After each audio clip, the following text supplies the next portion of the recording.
As the NATO summit ended in Chicago last night, President Obama flew to Joplin, Missouri, where he congratulated high school graduates for getting through the tornado that devastated their city 1 year ago today.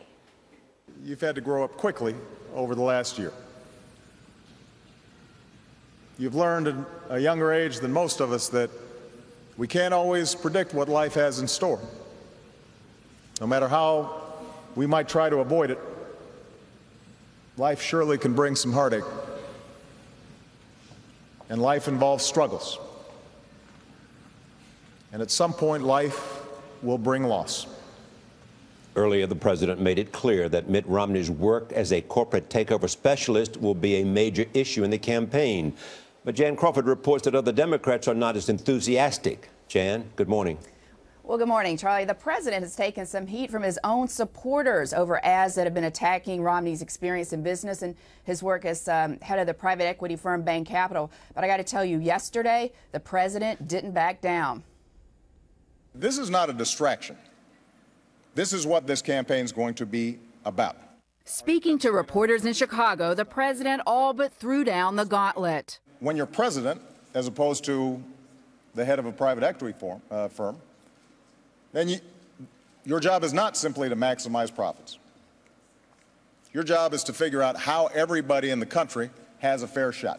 The Obama campaign has made Romney's work at the private equity firm Bain Capital central to their attacks. Yesterday, it released a web ad highlighting a Bain-owned company that shut down an Indiana office supply plant. In Bain, Mitt Romney, they did not care about us as workers. They were looking at the mighty dollar.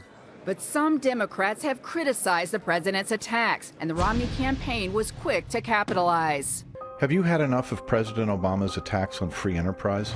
His own key supporters have. That Romney web ad features Democrats who have defended Bain Capital, including Newark, New Jersey Mayor Cory Booker. They've done a lot to support businesses, to grow businesses. Even Obama's own supporters have had enough. It's nauseating to the American public. Enough is enough.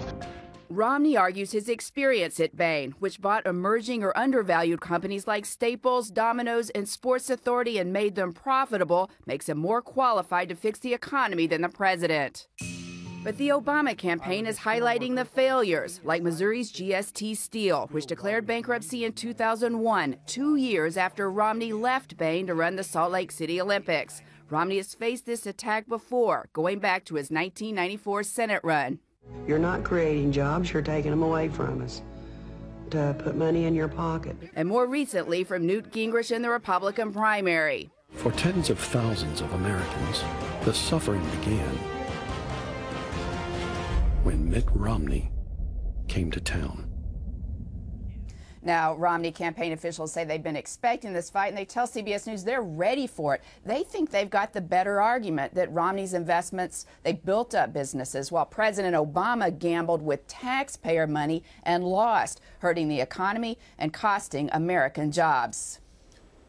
Jan, thank you very much.